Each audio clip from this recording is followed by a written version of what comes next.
Hello parents, my name is Brittany Gundale and I work in the finance office at Cristo Rey High School. One of my responsibilities in the finance office is to make sure that all families are up to date on their family contribution payments. This is because family contribution payments are essential for the daily operational needs of our school. Let me show you how to make online tuition payments. When making an online payment, you will first go to CristoRayTC.org and it will bring you to this homepage.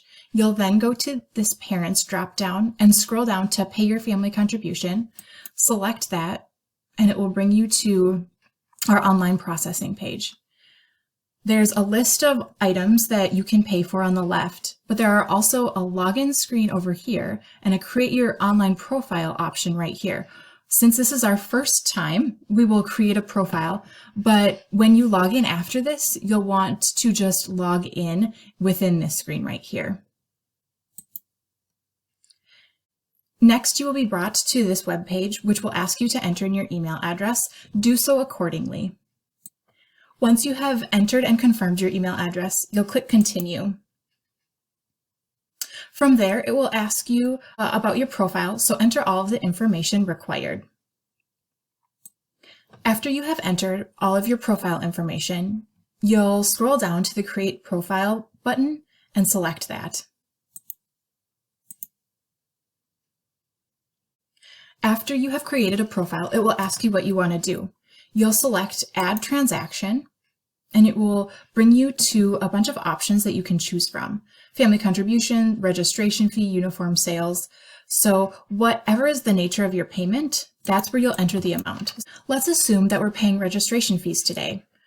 I put $50 in the registration fee line item and made sure that my contribution frequency was one time, as this registration fee is only a one-time item.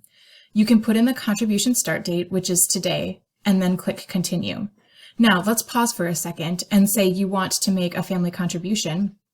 First, start a different transaction and put the amount in family contribution, and you can have the choice between a one-time frequency or monthly and click the start and end date. A lot of parents like this option for family contributions because then they don't have to worry about remembering to make the payment every month. But since this is a registration fee, I'm just going to keep it at $50 and one time. Then I will select Continue. And here's the final step. Make sure to enter your student's name. The additional information isn't required, but might be helpful if you want to communicate something to us. And then you'll just enter your credit, checking account, or savings account in order to make the payment. Once you've done that, you can select Process and you're good to go. Thank you for making the registration fee and family contribution payment.